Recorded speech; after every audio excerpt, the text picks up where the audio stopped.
DRO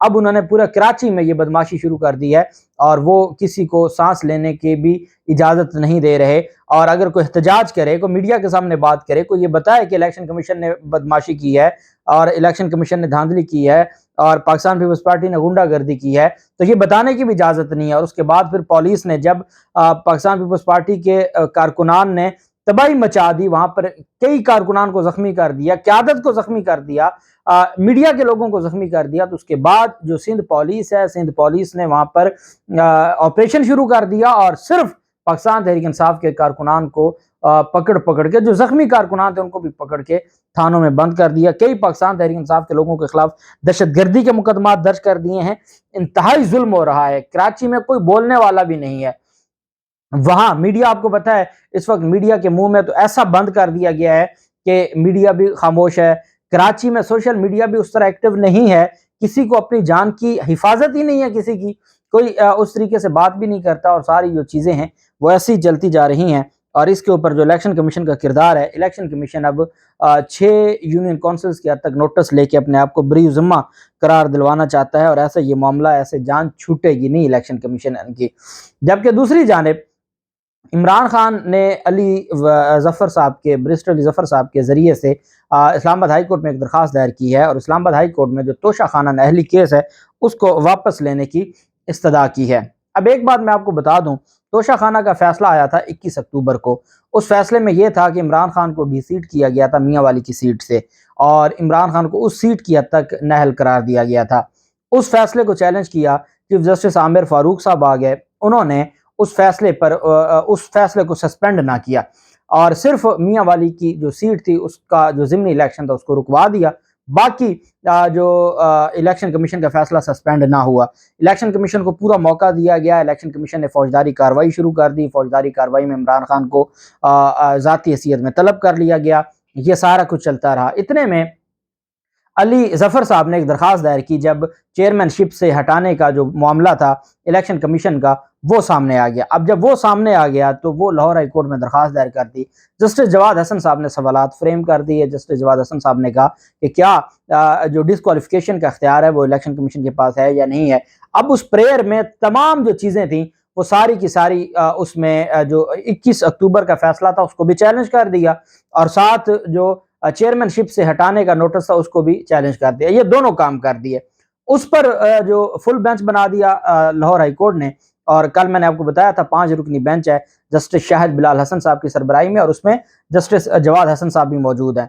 اس سے پہلے full bench 3 رکنی بینچ بنا تھا، جس نے کہا کہ چلیں اب سنگل بینچ نے اس کے اوپر کارروائی شروع کر دی ہے، تو وہ وہاں سے درخواستیں واپس ہو گئی تھیں۔ سنگل بینچ نے کہا کہ ہم فل بینچ بنا دیتے ہیں، تو لاہور ہائی کورٹ نے اس معاملے میں پاکستان تحریک انصاف کو پہلے بھی راولپنڈی بینچ نے بڑے ریلیف دیے ہیں، اور اس حد تک بھی الیکشن کمیشن کے معاملات کے اوپر کہ ان کے جو آئینی سوالات ہیں سارے کے سارے دیکھے جانے چاہیے، اور توشہ خانہ کا جو فیصلہ ہے وہ قانونی ہے یا غیر قانونی ہے، اس پر لاہور ہائی کورٹ میں یہ سارا معاملہ آ گیا تھا۔ جب اسلام آباد ہائی کورٹ میں سماعت ہوئی تو اسلام آباد ہائی کورٹ نے برہمی کا اظہار کیا کہ یہ کیسے ہو سکتا ہے کہ آپ نے ایک فیصلہ یہاں چیلنج کیا تھا، آپ نے ویسے ہی لاہور ہائی کورٹ میں چیلنج کر دیا اور آپ نے ہمیں بتایا نہیں۔ حالانکہ لاہور ہائی کورٹ میں اب جا کے 5 جنوری کو سماعت ہوئی تھی، اور جس پر سٹے آرڈر جاری کیا تھا، اور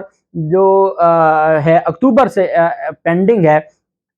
چیف جسٹس عامر فاروق صاحب کی عدالت میں۔ تو عامر فاروق صاحب نے برہمی کا اظہار کیا کہ علی ظفر صاحب کو ایسا نہیں چاہیے تھا، یہ چیٹنگ کے زمرے میں آتا ہے کہ ان کو بتانا چاہیے تھا۔ حالانکہ علی ظفر صاحب نے لاہور ہائی کورٹ میں بتایا تھا، لاہور ہائی کورٹ میں وفاقی حکومت اور الیکشن کمیشن نے یہ آبجیکشن بھی لیا تھا، جس کو جسٹس جواد حسن صاحب نے اڑا دیا تھا۔ اب کیا ہوا کہ جب پتہ تھا کہ علی ظفر صاحب کو کہ لاہور ہائی کورٹ کا 5 رکنی بینچ بن گیا ہے، لاہور ہائی کورٹ نے پہلی تاریخ پر ہی ہمیں ریلیف دے دیا ہے، انہوں نے وہ جو فیصلہ تھا اس کو غیر قانونی اور تادیبی کارروائی سے روک دیا ہے، تو ہم کیا اسلام آباد ہائی کورٹ کا معاملہ چلائے پھرتے ہیں، کیونکہ اب یہاں فل بینچ بن گیا ہے، وہاں وہ ڈویژن بینچ ہے، تو ہم ڈویژن بینچ سے پیچھے ہٹ جاتے ہیں۔ چیف جسٹس عامر فاروق صاحب کی عدالت میں عمران خان نے درخواست دائر کر دی کہ جی اب چونکہ full bench Lahore high court کا بن گیا، اس وجہ سے ہم جو چیف جسٹس عامر فاروق صاحب کی عدالت میں کیس ہے اس کو واپس لیتے ہیں، اور عمران خان کی درخواست پر کل سماعت ہونے جا رہی ہے۔ اب اہم بات یہ ہے کہ کیا اس معاملے پر عامر فاروق صاحب جو کہ اس سارے معاملے کو دیکھ رہے ہیں، اور آپ جانتے ہیں ساری چیزوں کو عامر فاروق صاحب کے حوالے سے بھی وہ بڑے آئین اور قانون کے پابند ہے،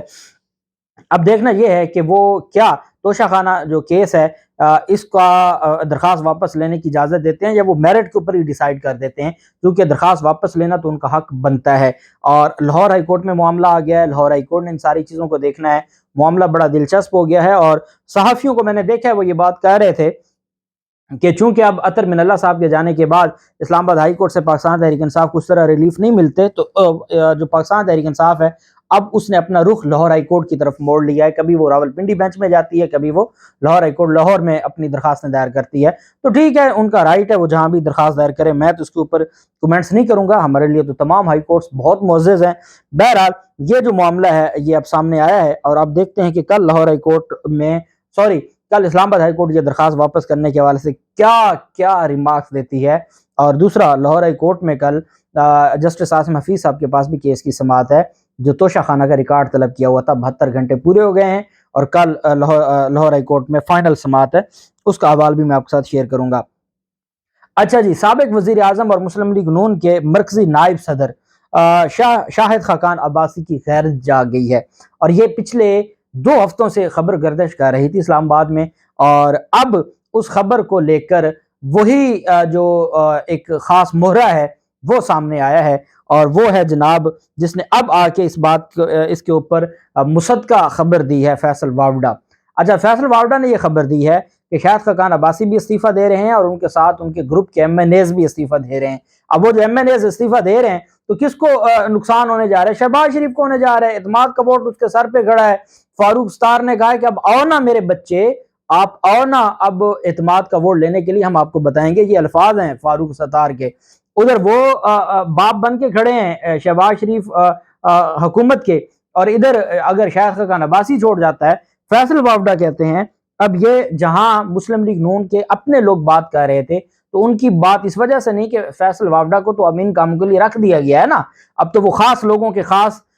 ترجمان بنے ہوئے ہیں، اس وجہ سے میں کوٹ کر رہا ہوں کہ فیصل واوڈا کہتے ہیں کہ شاہد خاقان عباسی کے ساتھ دیگر ایم این ایز بھی مستعفی ہوں گے۔ شاہد خاقان عباسی یا مسلم لیگ نون کا اس کے اوپر کوئی رد عمل نہیں آیا۔ شاہد خاقان عباسی اس دن سے انہوں نے کہا کہ میں نائب صدر تھا، آپ نے مریم نواز کو سینئر نائب صدر بنا دیا اور مجھے گھاس بھی نہیں ڈالی، اس کو آپ نے چیف آرگنائزر بنا دیا، حکومت آئی، آپ لوگوں نے ہمیں نہ کوئی وزارت دی، نہ آپ نے ہمیں پوچھا، سارا کچھ میرا ایل این جی ریفرنس وہیں پہ کھڑا ہے، باقیوں کے حد تک سب کو ریلیف مل گئے۔ تو کافی ساری چیزیں تھی، اپنے اپنے مفادات کی بات ہے، اور ایسے لوگ پاکستان پیپلز پارٹی میں جا سکتے ہیں، اور تو ان کی جگہ ہے کوئی نہیں، اور پیپلز پارٹی کی ٹکٹ پہ الیکشن جیتنا کوئی نہیں ہے، ویسے بھی الیکشن نہیں جیتنا تھا، لیکن یہ بہت بڑا دھچکا ہے مسلم لیگ نون کے لیے۔ شاہد خاقان عباسی جیسا بندہ جو ان کو چھوڑ جائے تو اس کا مطلب یہ ہے کہ مسلم لیگ نون میں پھر مریم نواز، اور جیسے چودھری شجاعت کا اس دن ہوا ہے اجلاس جس میں انہوں نے شوکاز نوٹس جاری کیے ہیں، چودھری شجاعت خود، طارق بشیر چیمہ، صالح حسین، شافع حسین، 2 بیٹے، ایک باپ اور ایک ان کا منشی طارق بشیر چیمہ، یہ ٹوٹل یہ کاف لیگ بچی ہے چودھری شجاعت کی۔ تو پھر شریف خاندان کا بھی یہی بچے گا، نواز شریف، مریم نواز اور شہباز شریف اور حمزہ شہباز، اور اگر آپ یہ ہے جو دوسرا سلمان شہباز، بس یہی ہے، اور جو جنید ہے وہ بھی شاید ہو سکتا ہے۔ تو یہ 5-6 لوگ ہی بچیں گے، اس کے علاوہ سیاست ختم ہو گئی ہے۔ اللہ پاک پاکستان کا حامی و ناصر ہو۔ بہت شکریہ، اللہ حافظ، پاکستان زندہ باد۔